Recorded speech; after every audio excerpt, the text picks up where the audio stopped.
You guys want to see something cool? Check out this raccoon. Hey kids, welcome back to the channel. I'm Uncle Frank and I'm hoping that you are having a great day. In this video, I want to talk about failure. You see, in the world of business and finance, regardless of the circumstances of that finance, whether it be stock market, housing, all kinds of assets, but collectibles is obviously where I'd like to focus. There's a lot of people who tend to see failure as finite, as the end of the road, and not without good reason. For a lot of people, financial failure is a massive loss to their overall economic situation. However, for a lot of people who are relatively small in terms of their total net worth, it's important that those people understand that not only is failure not necessarily the end of your road, but it's something that you have to kind of expect to occur. Maybe not often, but it's going to happen. You see, failure is kind of inevitable if you're relatively young or inexperienced in a certain field.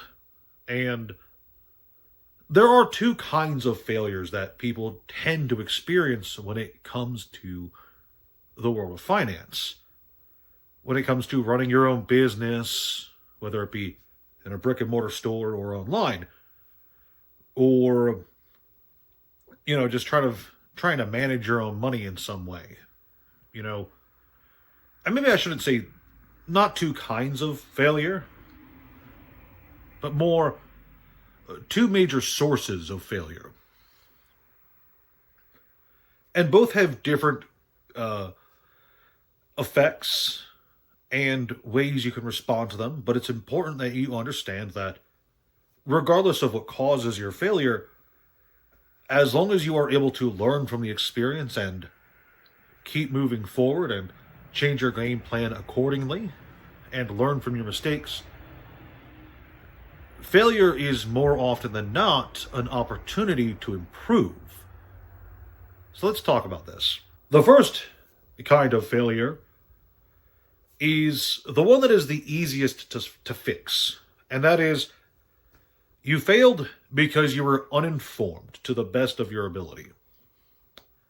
And that happens a lot. There's a lot of people in, especially game stores, who just don't have all the knowledge they could have on a given subject, whether it be about a game, a meta for that game, overall state of the market, as well as more relevant information such as local demographics, the amount of players in your area who are willing to spend money. There's a lot you can be underinformed on. A lot. I've seen people fail because they didn't understand tax laws. I've talked to gentlemen who have just bought some of the poorest items that they thought they needed for their store. Some really poor choice in games, just because they didn't really understand their local community all that well. That might be a story for another day. Being underinformed can go a long way to hurt your business. And the worst part about it is that it can take a while for it to catch up to you. You can make a uninformed decision, not necessarily a poor decision, just an underinformed decision. And you might not necessarily see the ramifications until months or even years later, depending on what the situation is. And, there's a lot of ways you can be underinformed, but I always try to say, hey, when you're trying to run a gaming business, be aware of what you sell, be aware, maybe not necessarily of the entire mechanics of all the games, but know the basics. Be able to tell people, hey, this is a game about dragons and robots, if you are selling a game about dragons and robots, and the basics on how to play. Be informed enough of your local scene, who in the area, maybe not all by name, but how likely are people in the local area to buy a certain new game if it comes to market? Are they willing to try it, etc.? And, this, like I said, it's very easy to fix this problem. Of course, the issue is, while it's easy to fix the problem, it's kind of hard to notice the problem itself, because, after all, not knowing what you don't know is part of not knowing, which is itself a problem. There can be something that might seem obvious to others to know when it comes to running a business, but just doesn't occur to someone. Which is why another thing I say is, when you're interested in running a business, get as much information as you can possibly get. Talk to as many people as you possibly can, and try to digest as much of that knowledge as you can, not just from one source, but from a variety of sources. Try to get as much input into how other people are doing what they do. And you'll generally find that with a large enough knowledge pool, you'll tend to collect a lot of information, and that information will tend to help you in the long run. Now, the other leading cause of failure is a lot harder to solve because it's a psychological issue, and that is, a lot of failures happen just because of plain old greed. Somebody sees an opportunity to make a significant amount of money, and they go all the way, full throttle, trying to get as much cash out of that opportunity as they can. They've already passed a point of really good profits, and they keep going, not knowing that the market overall tends to be a shifting creature. And when it comes to collectibles, card games, video games, etc., very rarely is the trajectory of the market a static thing. A good example is, there's a lot of people who, a few years ago during the COVID Pokemon boom, they were buying as much product of Pokemon as they could, knowing that they could flip it right away. They knew it for a certainty that they could flip it right away for massive profits. And then Chilling Reign came out, and that suddenly wasn't true. And these people who had been turning profit over profit over profit for sets over almost a 2-year period, it feels like, it's probably less. But suddenly Chilling Reign came out, and suddenly these people were no longer making profit hand over fist. In fact, they were losing money pretty quickly. And that's just the one example. It's the most recent one that comes to mind. But this can also happen, in personal finance investments, where you get too greedy when it comes to any kind of trade. You put too much money into something not knowing fully what the risks and all that jazz are, and it gets swept out from under you and you lose it all.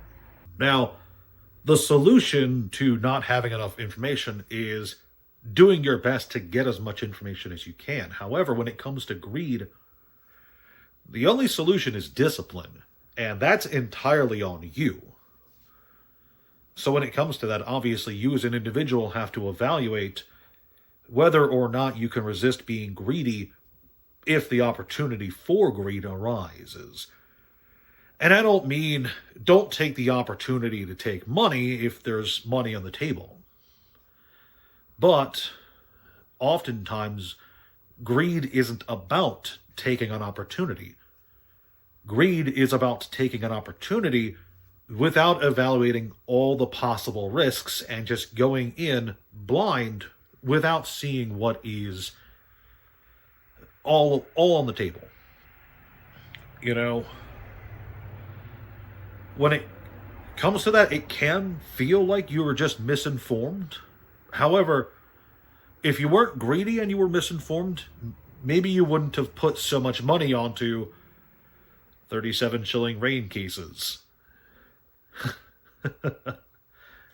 Maybe you would have dialed it back a bit and tried to make a modest profit instead of a massive profit. And, obviously I'm just speaking from anecdotes. I'm not someone who bought 37 cases of chilling rain. I'd have a lot of cases of chilling rain left, wouldn't I?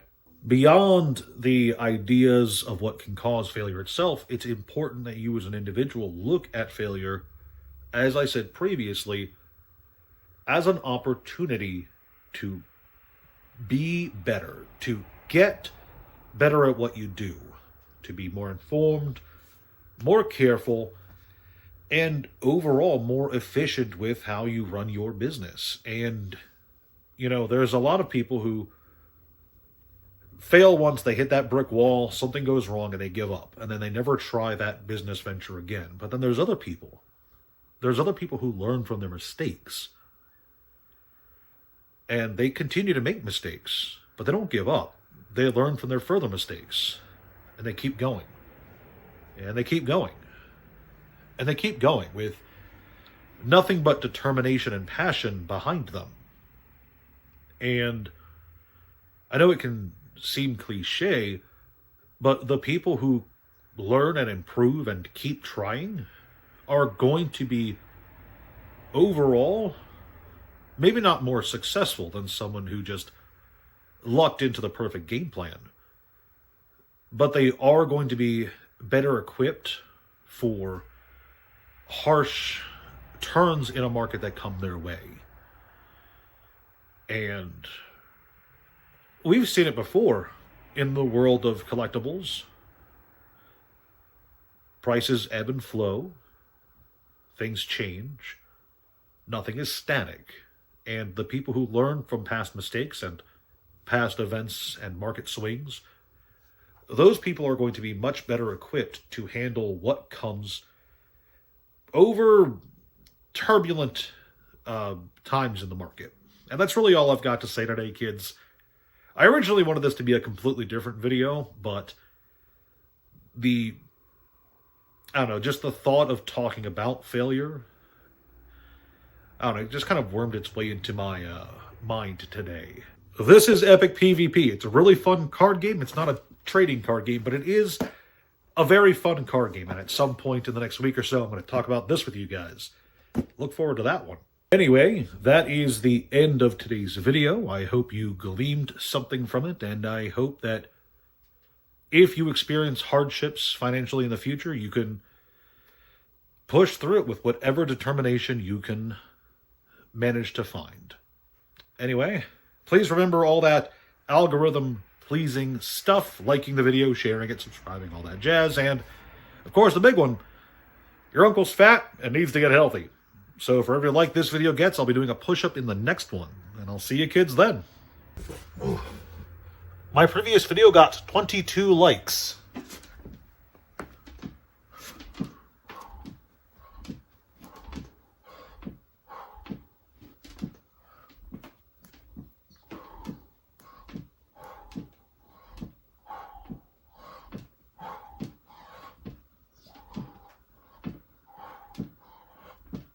Woo, that's 22.